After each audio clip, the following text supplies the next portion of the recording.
Hi, I'm Masha from Coding Blonde. Let's talk about health and fitness apps today. They're definitely good for your health, but are they good for your privacy? Whether to help you improve your lifestyle, your fitness, or your wellness, these apps can track almost anything. Your steps, your heart rate, your fitness level, your stress level, sleep and period cycles, medication, and other complex parameters. And if you wear a smartwatch, you most likely have a specific app on your phone that syncs with it. Me, I use several health and fitness apps. In fact, I have a whole folder on my phone with different workout, mindfulness, and other wellness applications. They know things like my habits, my weight, my eating and meditation patterns, as well as when my period starts. I pair them with a NordVPN online privacy and security app to ensure that all of my sensitive information is encrypted. Because the core functionality behind health and fitness apps is to collect data and analyze it so that we can see trends, patterns, and take actions on them.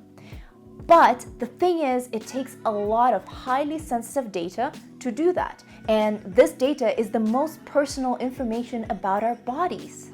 This combination makes you think about your security and privacy. And there are a few things to pay attention to, which I want to go through right now. You know how a padlock icon next to a website's URL indicates HTTPS, a secure connection to a website server? If it's missing, it's a signal to be cautious about that website. I would never fill out any forms or buy anything there. What about apps? They also send collected data to their servers. However, apps aren't as transparent about their online connections, and it's difficult to tell if they encrypt the data when transmitting it. To address this issue, Apple has introduced a security feature called App Transport Security. It forces an app to connect to web servers over HTTPS, making sure that the data in transit is secured. However, developers can switch that feature off for exceptions. For Android apps, it's pretty much the same. HTTPS connections are the default, however, there are workarounds to that as well. So the possibility of unsecured connections still exists. If you think about it, your health data may be the most sensitive information you have on your phone, and leaving even a tiny possibility of it falling into the wrong hands does not sound good at all. What you can do to protect your sensitive data, though, is to take care of encryption by yourself. I use several tracking apps, and I use the NordVPN app to control the privacy of my information. It secures all of my internet traffic with encryption, including any collected data about my health as it travels online. This way, I don't have to worry. Better safe than sorry, right? But even if you use NordVPN, you still need to be cautious. Always do your research before downloading any new apps that will track your health or fitness.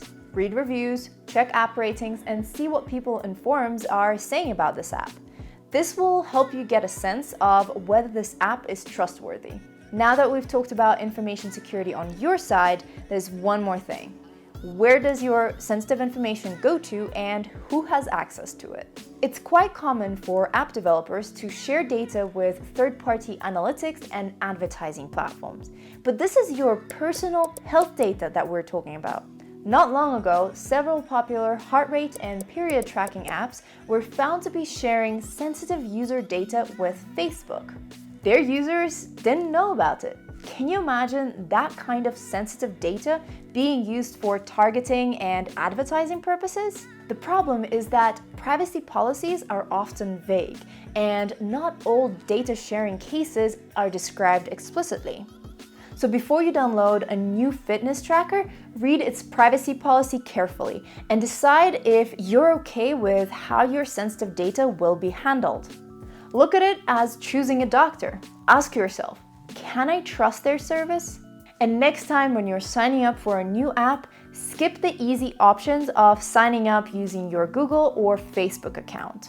Yes, I know, it's convenient and it's tempting, but creating a separate account is what you should do in order to protect your privacy and to limit what tech giants know about you.